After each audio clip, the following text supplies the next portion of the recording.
Bom dia a todos. Bom, hoje a gente vai dar andamento, então, na nossa sequência de avaliação dos trials em relação ao AVC e esquema.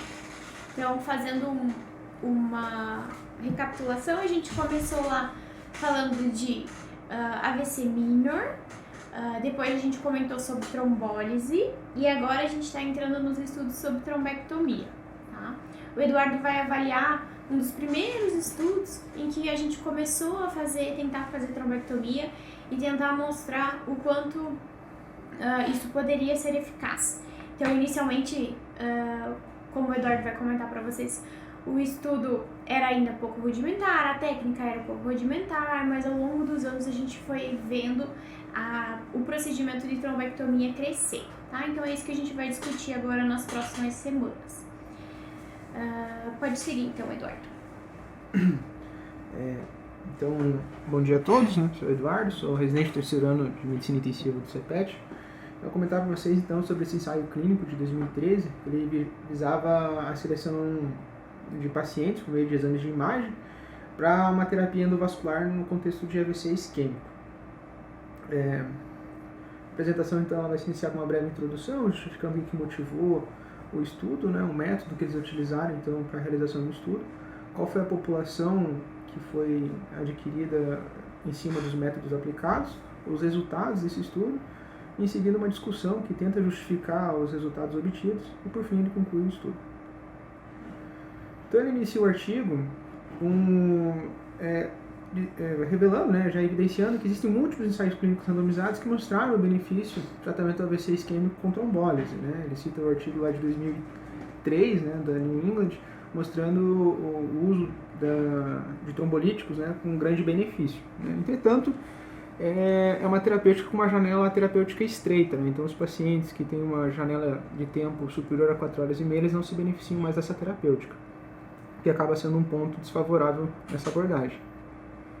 Associado a isso, ele cita estudos prévios que demonstram que a trombectomia, né, pode ter uma taxa de canalização até mesmo superior à trombólise, mas não são ensaios clínicos randomizados que compararam essas duas abordagens. É sabido também que os pacientes submetidos à trombólise eles têm maior risco, né, de uma conversão hemorrágica, de hemorragias intracranianas.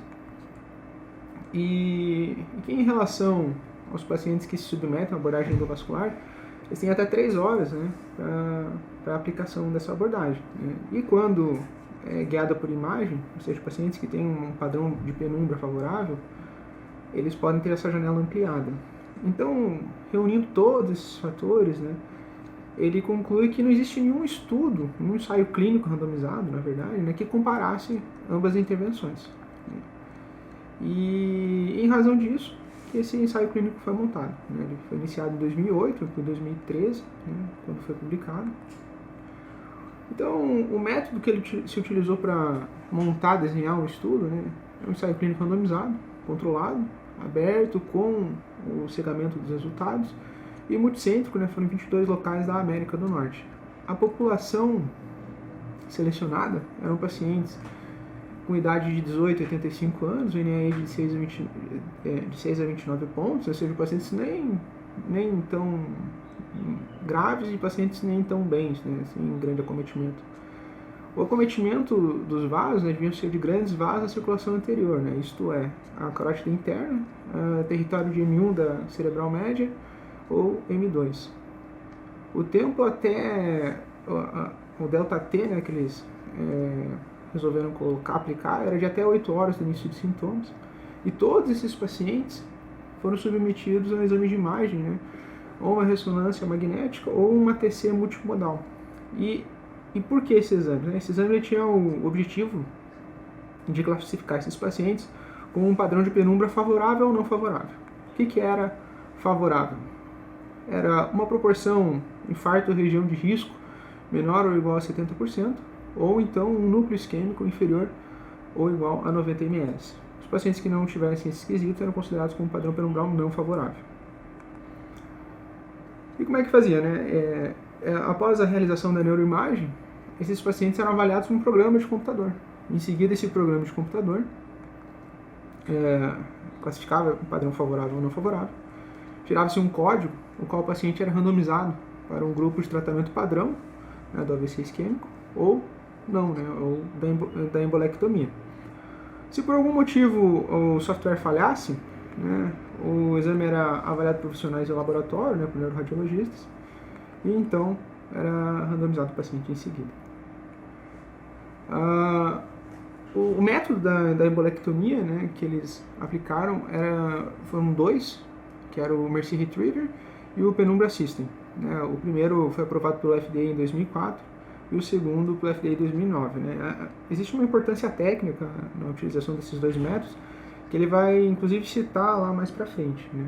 Como o estudo foi inicialmente ali em 2008, é importante ressaltar só nesse momento que outros dispositivos foram desenvolvidos ao longo do tempo. Esses são os dispositivos de primeira geração da trombolectomia. E esses pacientes eles poderiam ser submetidos a um tratamento de resgate, uma dose de até 14 miligramas, com uso de fator tecidual ativador do plasminogênio, dentro de 6 horas após o início dos sintomas. Alguns desses pacientes tiveram esse tratamento de resgate. Então, eu tentei resumir aqui nesse slide uma pergunta, né? E qual a pergunta que esse estudo quer responder, né? E esses estudos eles têm uma pergunta cheia de adendos, né, com muitas características para tentar ser mais acurado. Então a presença de tecido penumbral isquêmico substancial associado a um pequeno volume de infarto central, identificados em imagens multimodais, tomografia ou ressonância magnética, poderiam conferir benefício aos pacientes submetidos à embolectomia mecânica para o tratamento de AVC isquêmico em um grande vaso ocluído em até 8 horas após os sintomas em relação ao tratamento padrão? Ou seja, né, ele quer comparar a embolectomia versus tratamento padrão e ele vai se utilizar dos critérios de ranking modificado por durante 90 dias para a gente poder ver se tem algum benefício ou não. Numa análise secundária, né, analisando desfechos secundários, desse pequeno grupo, todos os pacientes foram classificados, ranking 0 a 6, dos pacientes 0 a 2, que são os pacientes que tiveram uma boa funcionalidade após o evento isquêmico, após qualquer terapêutica empregada, ele resolveu então avaliar o TICE. O TICE é o time, né, da neurologia. Ou seja, como que ele avalia o TICE? Ele avalia por meio de um exame de imagem também, tomografia ou ressonância, dentro de 7 dias, e ele vai ver a reperfusão por meio de contraste, se ela foi bem sucedida ou não. Bem sucedida era definida como uma redução de até 90% ou mais do volume de lesão de perfusão, né, desde a linha de base de tempo, até o pico de função de resíduo de mais 6 segundos. Né? Tentando traduzir um pouco isso, que eu também tive um pouco de dificuldade em entender isso. Bem dizer, ele injeta contraste ali no tecido, e a região que foi acometida, espera que ela tenha uma média de tempo similar ao tecido não acometido. E se por acaso essa região acometida tiver resíduos por mais de 6 segundos em relação à linha de base, em comparação com outros tecidos, quer dizer que o fluxo ali está prejudicado, né? Ou seja, um tempo superior a mais 6 segundos. E com isso, então, ele classifica o TICE de 0 a 3, né? Ou seja, 0 sem perfusão nenhuma, 3 com perfusão total e 2B com perfusão, 2B ou 2A, né, com perfusão. Existe perfusão, mas isso é uma perfusão não muito adequada. Então, aplicando esses métodos, né, os resultados que eles obtiveram, no primeiro momento eles conseguiram selecionar 127 pacientes. 127 pacientes foram randomizados em dois grupos, né, dois grandes grupos. Os pacientes que iriam passar a ser submetidos à embolectomia e os pacientes com tratamento padrão. Por algumas razões, né, perderam-se alguns pacientes, não conseguiram realizar exame de imagem, não se aplicaram o protocolo. E então se perderam aqui no grupo da embolectomia um total de 12 pacientes, né, sobrando então 34 com um padrão de penumbra favorável que seriam submetidos à embolectomia, 30 pacientes com padrão de penumbra não favoráveis que seriam submetidos à embolectomia. No outro braço, sobraram 34 com penumbra que seriam submetidos ao tratamento padrão e 20 com padrão de penumbra não favorável que também seriam submetidos ao tratamento padrão. Essa tabela que ela visa resumir aqui as características da população. Né? O que nos chama a atenção nessa tabela? A gente vê que a média de idade dos pacientes foi de 65,5 anos, né? E se a gente comparar nos 4 grupos, não tem uma diferença significativa entre as médias de idade desses pacientes. Em relação às comorbidades, né, considerando hipertensão, fibrilação atrial, ICC, a gente vê que também não existe uma grande diferença significativa entre esses grupos, ou seja, são pacientes que tiveram uma amostra relativamente homogênea. O NIH deles de entrada também era de se esperar, né, que fosse mais significativo os pacientes com padrão de penumbra não favoráveis, né, visto que no exame de imagem esse dado é sugestivo de um acometimento vascular mais severo. E em relação aos grandes vasos ocluídos, né, também não houve grande relação entre os sítios acometidos. E o volume cerebral também era de se esperar que nos pacientes que tivessem um padrão de penumbra não favorável, né, que tivesse um core isquêmico superior aos que tivessem um padrão de penumbra favorável. Então, em relação aos resultados obtidos, né, iniciando ali pela classificação de Rankin, né, com os scores não ajustados para risco, comorbidades, idade desses pacientes, não existe uma grande diferença significativa nesses pacientes.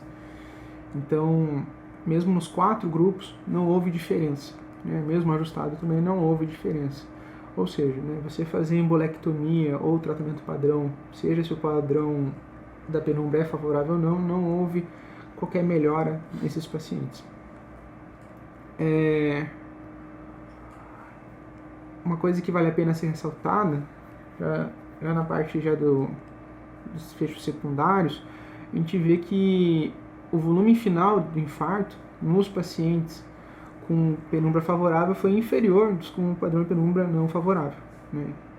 Então a gente vê aqui 58 ml no padrão dos pacientes com embolectomia, em relação, por exemplo, de 172 pacientes com penumbra não favorável, visto que foram submetidos ao mesmo método terapêutico. Aqui a escala de Rankin, né, a gente vê que como a tabela abaixo explica, mesmo com os 4 grupos, não houve diferença significativa em relação à funcionalidade desses pacientes. Na comparação por pares também não houve qualquer diferença. Então, ao longo de 90 dias, esses pacientes não se diferiram significativamente em relação ao status funcional, seja na abordagem por terapia endovascular ou tratamento padrão.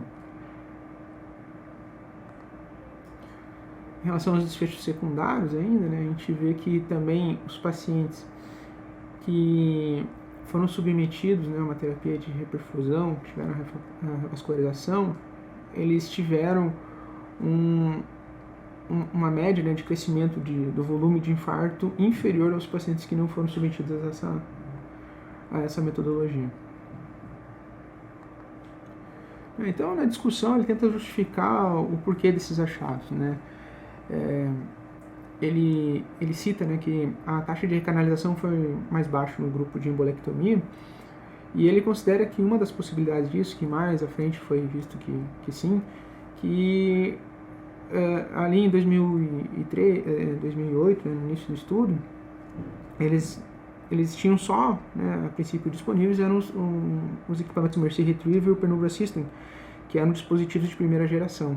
Ao longo do tempo, ali, em 2009, 2010, já foram desenvolvidos outros dispositivos para embolectomia, tal como o Stent Retriever, né, que já tinha demonstrado taxas superiores de recanalização. Então, de repente, se esse dispositivo fosse usado ao invés desses de primeira geração, existe a possibilidade das taxas de recanalização terem sido superiores. Uma coisa também que eles perceberam, que os pacientes submetidos à tomografia, né, eles eram submetidos ou à tomografia ou à ressonância, os pacientes submetidos à tomografia eles tendiam a ter volumes maiores de infarto do que aqueles avaliados por ressonância magnética. E isso poderia ter algum tipo de viés, né, na seleção desses pacientes e na correção dos dados. E ele deixa, então, algumas sugestões, né, que é possível que pacientes com um padrão penumbral favorável, né, particularmente aqueles com janela de tempo mais tardias, maiores superiores a 3 horas, eles possam ter um bom resultado funcional, independente do tratamento empregado. Ou seja, né, foi visto que os pacientes que independentemente de terem sido submetidos à terapia endovascular ou padrão, desde que tivesse um padrão de penumbra favorável, eles tiveram um bom desempenho funcional em relação aos que não tinham um bom padrão de penumbra. Nas primeiras 3 horas, a recanalização pode ser benéfica em pacientes com oclusões de grandes vasos, né, e vasos colaterais. No entanto, as janelas de tempo posteriores a esse padrão, posteriores a esse tempo, eles podem ser guiados, né, ter um biomarcador de imagem, que seria ver se esse padrão penumbral é favorável ou não. Por quê? Porque se você tem uma região com uma boa penumbra, quer dizer que você tem vasos colaterais que ainda estão irrigando aquela área. Então, pode ser que esses vasos colaterais, eles podem sustentar aquelas células até que ocorra canalização espontânea nessa região. Então, conclusão. Aquela nossa pergunta do início da aula, né, se a gente puder resumir, né, uma resposta simples, é que não há benefício do tratamento vascular sobre o tratamento padrão nos pacientes que têm um AVC isquêmico agudo, né, independente do tratamento empregado. E sim, o que importa, parece importar mais, sim se a penumbra é favorável ou não. E ele deixa, então, a sugestão que outros ensaios clínicos randomizados, utilizando, então, dispositivos de nova geração, tal como o Stent Retriever, são necessários para testar a hipótese que a seleção de imagem eficaz na embolectomia mecânica no tratamento do AVC isquêmico agudo. E é isso. Obrigado pela atenção. Ok. Muito bom. Bom, então agora eu vou fazer alguns comentários. Parabéns pela aula, Eduardo, foi muito boa. Eu acho que assim, vocês têm que ter na cabeça de vocês uma linha do tempo quando a gente pensa em AVC, tá? Então eu vou deixar nesse slide aqui pra gente poder ir comentando. Então vamos lá. Então, AVC isquêmico, até algum tempo atrás, não tinha tratamento nenhum. Então, um paciente que tinha um AVC isquêmico, ele tinha sinto muito, agora é isso que a gente tem, e é assim que o paciente vai ficar, e o risco de AVC vai aumentando e a morbidade desse paciente era muito alta, né? Então, muitas mesmo, o paciente não evoluía a óbito por conta do AVC, mas ele tinha uma morbidade, uma perda funcional muito significativa. Isso impacta no paciente, na família, no hospital, na sociedade em si como um todo. Em 95, a gente teve a publicação do NIMS, que foi um estudo que mostrou benefício da trombólise em até 3 horas. Isso já foi algo, nossa, muito revolucionário. Os pacientes conseguiam ter um tratamento, só que é muito difícil de você ter um paciente que chegue dentro da janela de 3 horas, né? Mas já era alguma coisa e muito importante. E aí seguiu-se ao longo de muitos anos com esse tratamento de 3 horas, algumas outras pesquisas tentando achar outros meios, outros mecanismos, até que em 2008 teve o ECAS-3, que estendeu a janela para 4 horas e meia, tá? Então, ganhando 1h30 a mais de tratamento, a gente já conseguia ter um percentual muito maior de pacientes tratados e que evoluíam com melhora. Depois disso, a gente vê que surgiram algumas hipóteses, por exemplo, a trombectomia. Então, em 2013, foi tentado comprovar que a trombectomia poderia nos auxiliar no tratamento do AVC isquêmico agudo. E é isso que o Eduardo trouxe. Então, é essa tentativa. E é isso que essa tabela mostra pra gente. Então, ele não conseguiu provar isso estatisticamente significativa? Ele não conseguiu ainda, mas ele abriu uma luz bem importante, né? Então, vejam, se tem penumbra, se eu consigo avaliar a penumbra, provavelmente eu teria benefício, né? Por mais que o estudo não tenha conseguido ser positivo, ele nos deu uma luz no fim do túnel e fez com que outros grupos continuassem essa pesquisa, porque muito provavelmente teria uma nova coisa que nos ajudasse, principalmente quando a gente usa e fala de AVCs em grandes vasos de circulação anterior, né? Então, AVC de circulação anterior, que é aquele tratamento que hoje a gente faz com comprovação muito sustentada e muito fiel de que é um paciente que vai responder a trombectomia, a gente não tinha muito o que fazer, porque era um AVC de grande vaso.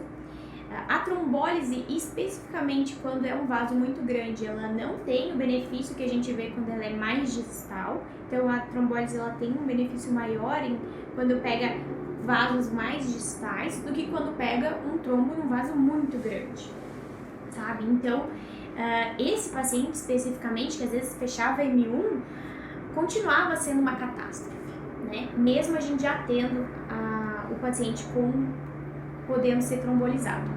A gente vê, então, que ainda era bastante rudimentar, né? Então, existiam algumas terapias, como o Eduardo comentou, depois surgiu o Stent Retriever, que é o que a gente usa até hoje para fazer trombectomia mecânica. Então, isso surgiu ao longo do andamento do estudo, porque foi um estudo longo para poder selecionar os pacientes que eles queriam, então teve que ser um estudo com muitos anos. E aí isso surgiu ao longo do tempo, então pode ser que se já tivesse usado esse mecanismo que era mais efetivo, pode ser que os pacientes já fossem melhor, então ele abriu uma luz no fim do túnel. Continuando essa sequência de linha do tempo, então paramos em 2013, que é onde a gente está agora, e aí depois, logo em seguida, 2014 e 2015, a gente teve os novos estudos como o Mr. Clean e o Extend IA, em que mostraram efetivamente o benefício da trombectomia mecânica, que é o que a gente também vai comentar na próxima aula ainda. Então, esses estudos mostraram então o benefício e é a partir dessa data que a gente começa a difundir trombectomia mecânica. Depois disso ainda teve um limbo em que pensaram, será que a gente não conseguiria estender mais, pensando talvez naquele paciente que chegaria mais tarde para você, mas que tem área de penumbra. O que é a área de penumbra? É quando eu tenho um core isquêmico, mas eu tenho um potencial de piora. Se eu perfundir o core isquêmico, não vai ter diferença, mas se eu perfundir a área de penumbra, eu vou ganhar. Então, mais pra frente surgiram outros estudos. Em 2018 a gente teve a publicação do Down e do Diffuse 3, que mostraram que a gente conseguia estender a janela de trombectomia. Então o Down estendeu até 24 horas e o Diffuse 3 estendeu até 16 horas. O Diffuse usou o software de perfusão, que a gente coloca angiotomo ou angio-resso, e o Down usou o mismatch avaliando clínica e radiologia, tá? Então esses estudos, eles conseguiram estender a janela de trombectomia. A Bruna mostrou na aula passada que foi tentado também estender a janela de trombólise, mas a gente não conseguiu estender. Já a janela de trombólise ela se mantém em 4 horas e meia, e saibam que 3 horas ainda lá do NINDS lá atrás seria o ideal, que é quando a gente realmente consegue uma efetividade maior, tá? Depois também teve o estudo Wake Up Stroke, que a gente já comentou. O Wake Up Stroke era aquele paciente que a gente não sabia o tempo, e aí usando da ressonância a gente conseguia imaginar que talvez tivesse acontecido dentro de 4 horas e meia, e aí por isso eu poderia tratar esse paciente. A gente ainda tem muito que ganhar no tratamento de AVC, tem muitos estudos novos que virão, muitas coisas ainda irão mudar e melhorar, mas acho que a gente já está num momento bem avançado. Então, hoje em dia, a gente já sabe que trombólise e trombectomia são, sim, efetivas. A trombectomia para circulação anterior e grandes vasos, ela é muito boa e muito efetiva. A gente consegue estender janela se você conseguir avaliar penumbra, mismatch, tá? E aí, de novo, tivemos um estudo publicado agora, em abril. E o que esse estudo viu? Esse estudo é um braço, né, uma continuação disso tudo que começou lá atrás com o Rescue. E aí, nesse estudo, eles tentaram ver os pacientes com um prognóstico pior que não eram tratados. Por exemplo, a gente sabe que um score de aspects menor do que 6, muito provavelmente esse paciente vai evoluir pior, tem maior risco de sangramento, e esse paciente não tem uma indicação clara de abordagem. Então, esse paciente não tinha indicação de fazer uma trombectomia, por exemplo. Muitas vezes é contraindicado. E aí, esse estudo novo, que saiu agora em abril, o que ele fez? Ele pegou esses pacientes com aspects entre 3 e 5, em até 6 horas de janela, e que tivessem obstrução de grande vaso e circulação anterior, e fez trombectomia mecânica. O que esse estudo viu? Que tinha benefício, melhorava desfecho funcional, mas aumentava sangramento, tá? Então, paramos aqui. Por enquanto, ele não foi capaz de mudar a nossa conduta. Ele não faz com que a gente faça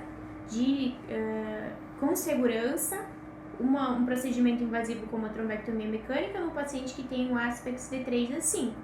Não, porque aumentou o risco de sangramento. Mas ele também é uma luz de que novos estudos possam ser feitos, que precisam ser usado talvez um único dispositivo, já que nesse estudo não foi usado apenas o stent retriever, e não usando só o stent retriever, usou outros métodos que talvez possam ser questionados. Então são coisas que ainda vão crescer. E esse estudo também ele é unicamente japonês, então também ele é um pouco questionado por conta disso.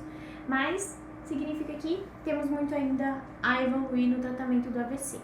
Tá? Acho que era isso que eu tinha para comentar. Vocês têm alguma dúvida, pessoal? Não? Então tá. Então fiquem com essa linha do tempo na cabeça de vocês. 3 horas, lá atrás no NIMS 95, depois o ECAS 3, 4 horas e meia. Aí agora em 2013 tentando abrir o vaso, ainda não conseguindo, mas 2014, 2015 sim, conseguimos abrir o vaso. Em 2018 conseguimos estender, baseado em avaliação de mismatch. E aí temos também aquela lenda de que eu não sei o tempo de AVC, eu não posso tratar, também já é uma lenda. A gente consegue avaliar esse paciente, tá bom? Acho que era isso. Obrigada pela aula, parabéns. Semana que vem continuamos então em trombectomia mecânica. Fechou.